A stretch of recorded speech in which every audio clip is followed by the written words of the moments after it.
Sebelum ke Buya Syakur, saya ingin ke pembaca Gelombang Cinta, Mas Bambang.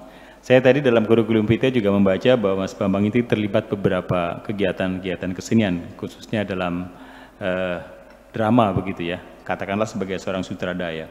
Dalam pikiran saya bahwa Mas Bambang ini bisa membayangkan bagaimana fragmen dari sebuah gelombang cinta pagar makan tanaman ini akan seperti ini, seperti ini. Nah, bisa dijelaskan nggak kira-kira Mas Bambang dari gelombang cinta malam hari ini?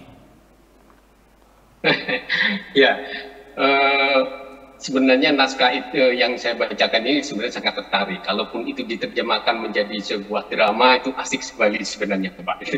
Dan ya bagi saya memang perlu pendalaman sekali. Naskah yang telah diciptakan itu sebenarnya awal-awalnya saya memang bingung. Wah, akhirnya larinya endingnya seperti ini.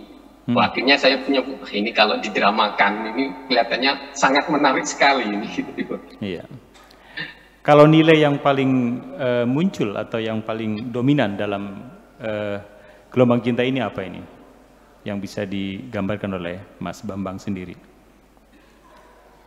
Apa ya? Sebenarnya saya ingin menerjemahkan untuk naskah yang diciptakan oleh Syakur. Saya takut salah sebenarnya. Nggak apa-apa, dicoba saja. Dicoba saja. Jadi dalam naskah ini cukup jeli sekali Bapak Yasin ini untuk membuat naskahnya jadi sangat dalam, sangat kalau orang-orang awam biasa mungkin sangat sulit menerjemahkan naskah ini. Tapi yang terdalam di situ bagi saya sulit saya mengatakan. Maaf, saya sulit untuk mengatakan itu. Oke, baik. Simpan itu kalau begitu. Tahan.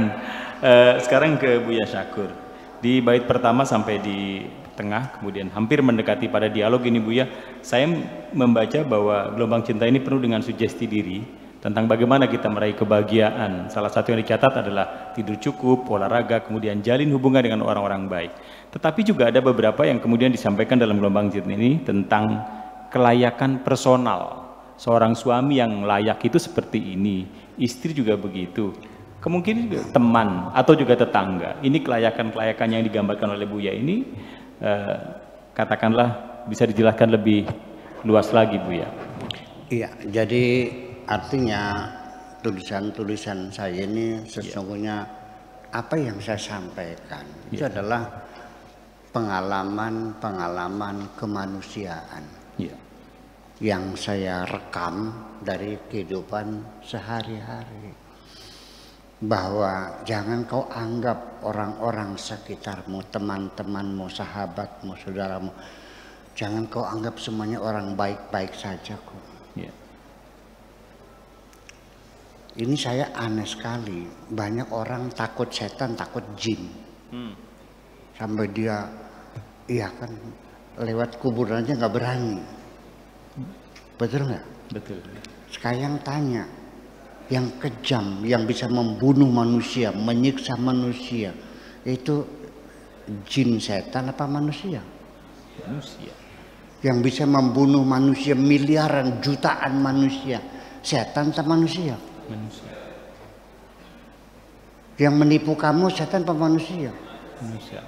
Yang buat modalmu habis tertipu siapa? Manusia atau setan? Ya kenapa engkau lebih takut sama setan daripada manusia? Padahal potensi manusia lebih besar kejahatannya daripada setan.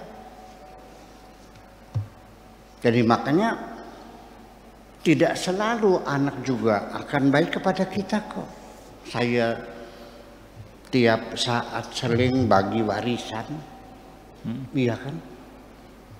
Ada orang kwitansi, ini bapakmu punya utang 5 juta, ini kwitansinya.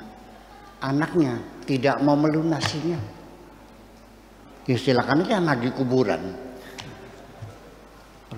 Dia tega kok.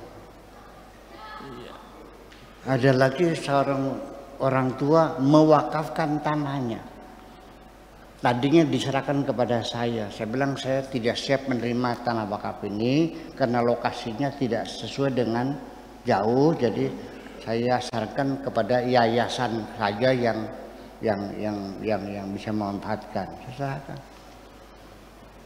Sudah diproses di kantor agama, digugat oleh anaknya, diminta lagi. Jadi orang tua ingin bawa bekal di akhirat, dicabut oleh anaknya. Tega enggak? Tega. Istri yang baik-baik begitu setia, ditinggal selingkuh oleh suaminya. Sakit enggak? Ini kehidupan. Jangan bermimpi. Jangan kau kira ini semuanya baik-baik semua kok. Saya juga ini pondok pesantren, kita bangun bersama-sama dengan masyarakat pesantren dengan jerih payah sampai seperti ini. Ada nggak nanti salah seorang pengurus dari kita yang serakah? Mungkin nggak? Mungkin. Aset-aset kita dijual-jualin. Sama. Itulah seperti itu. Jadi artinya Anda harus bisa menseleksi mana teman yang layak, mana teman yang tidak layak.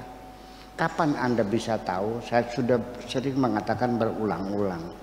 Kalau sekarang engkau sedang makmur, sedang enak, sedang banyak uang, temannya banyak kok.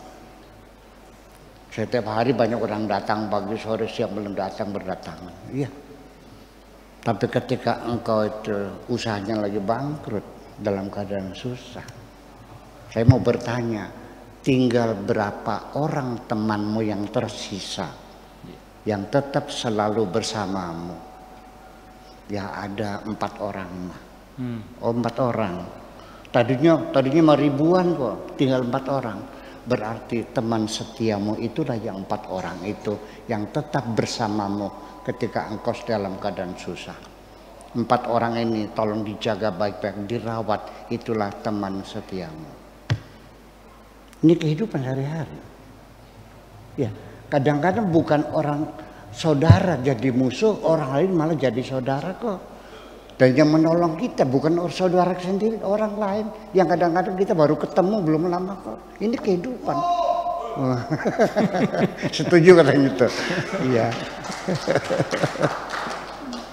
Nah, saya bacakan ini halaman 2 untuk menguji kelayakan seseorang, wahai kekasihku, dapat engkau pergunakan tolok ukur ini.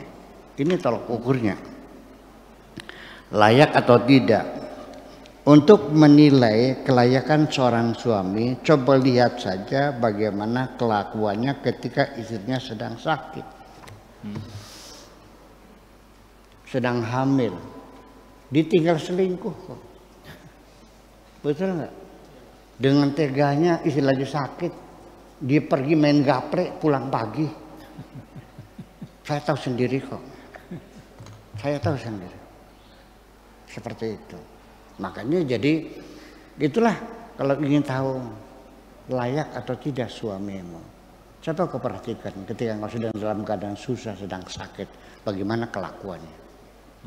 Iya. Makanya saya cerita untuk diri saya sendiri ketika istri saya melahirkan masih dalam keadaan susah, ya popok anak bekas berak kencingnya itu saya cuci sendiri kok, ya saya cuci sendiri. Masa istri saya harus mencuci dalam keadaan sakit? Saya cuci sendiri kok. Sehingga banyak orang melarang, menyalahkan saya, masa punya popok.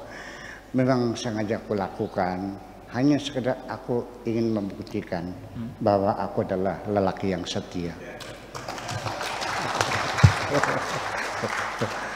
Ya seperti itu, kira-kira orang merasakan kan begitu, seperti itu. Jadi kan kalau kita ada saling setia, ada kemesraan, hidup ini kan bahagia. Daripada kita saling curiga, saling was-was, ragu-ragu, bimbang. Iya kan, semacam itu, gitu. Nah, kemudian untuk melihat kelayakan seorang istri, coba lihat saja bagaimana sikapnya ketika suaminya jatuh miskin. Ini kan sudah diangkat dalam peribahasa. Ada uang, abang saya. tidak ada uang, abang melayang. Ini kan peribahasa. Peribahasa itu adalah saripati, inti dari pengalaman kemanusiaan yang dicetuskan oleh pemuka masyarakat, ya kan, menerjemahkan peristiwa itu dalam bentuk peribahasa.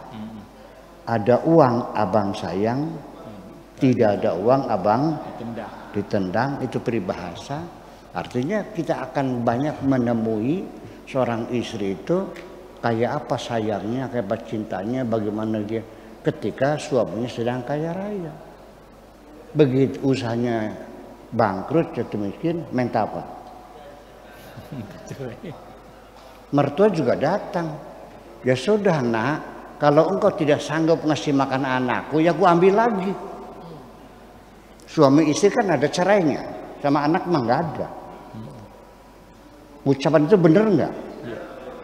Suami istri ada cerainya, anak dan ibu tidak pernah ada cerai. Bener nggak? Bener. Ucapannya bener, tapi waduknya yang nggak bener. Artinya nggak bener, kan gitu. Maksudnya memaksa suruh dicerai lagi anaknya itu. Seperti itulah. Ini adalah pengalaman-pengalaman manusia yang perlu selalu kita waspadai.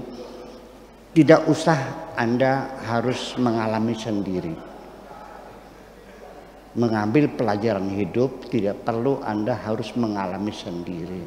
Cukup Anda memanfaatkan pengalaman-pengalaman orang lain. Itu saja kira-kira. Iya. Ya.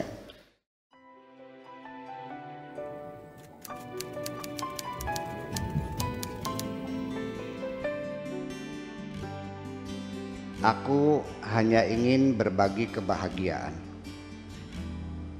dan tidak menggurui siapapun. Terlalu sulit bagiku untuk menyalahkan siapapun. Akan tetapi apabila ada orang yang ingin mengisi raportku, tentu aku sangat gembira sekali. Dan kujamin aku tidak akan sakit hati sedikit.